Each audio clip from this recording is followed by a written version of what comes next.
Hello, this is Michael Wojcik with your City Council update for May 17th, 2010. Both a Committee of the Whole meeting and a City Council meeting today. I'm going to touch on three items. Should be a relatively short update.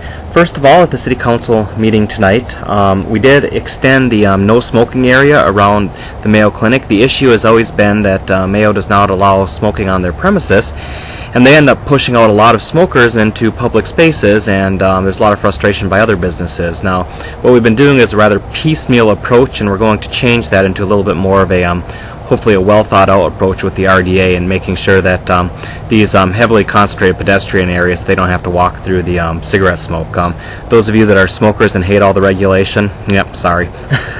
But I would say that in addition, when talking about the downtown, I also point out the fact that we need to do something with 14th Avenue as well. That's where the people from St. Mary's go across the street and smoke in people's yards and on the sidewalks over there and leave their cigarette butts all over the place. And again, I respect Mayo's policy of not allowing smokers on their premises, but forcing it out on the public, and in this case other people's property, is also not appropriate. So I want to get something that kind of protects those businesses around Mayo as well. You know, if, I really think the burden of this should probably fall to Mayo, and they should probably have some place on their property for their people to smoke, so it's not pushed out into the public spaces. I understand the reasons why a world-class medical institution would not want to do that, however.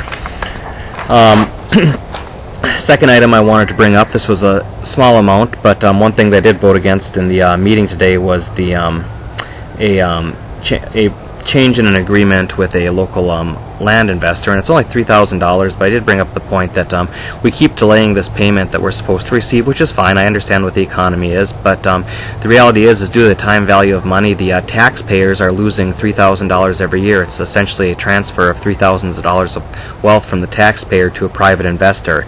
I brought out that this probably wasn't good policy, even though it's a relatively small amount of money, but so I did pull that. We discussed it, and we voted on it, and it passed 5-1, with me of course being the one vote against it.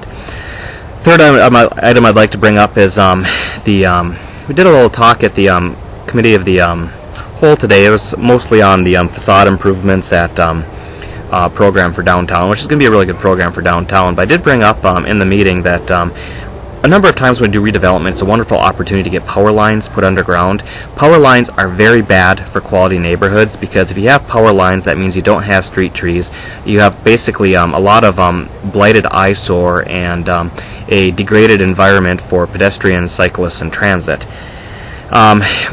It's expensive to bury power lines. I understand that it's expensive to bury power lines, but the reality is that some of these neighborhoods that we're talking about are really hurting and really in need of redevelopment.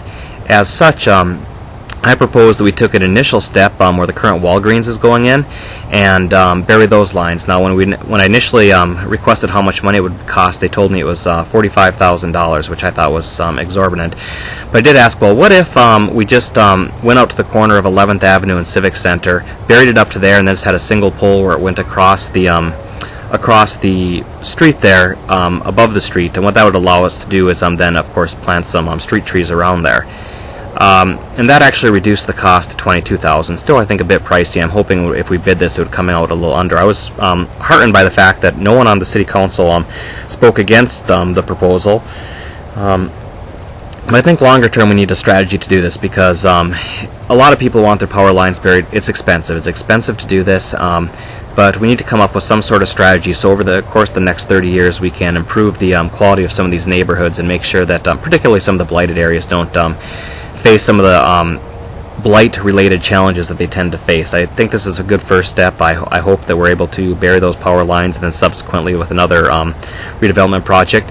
And then in addition to a long-term strategy, I think it's just common sense that as we do redevelopment in the core of the city, then that would be required that the utilities be put underground at that time. So, but I'm gonna take it to the core neighborhoods, see what they have to say about it. I suspect they're going to be in favor of it, but I look forward to hearing from you. And that's all I have for this update. Thank you very much for watching.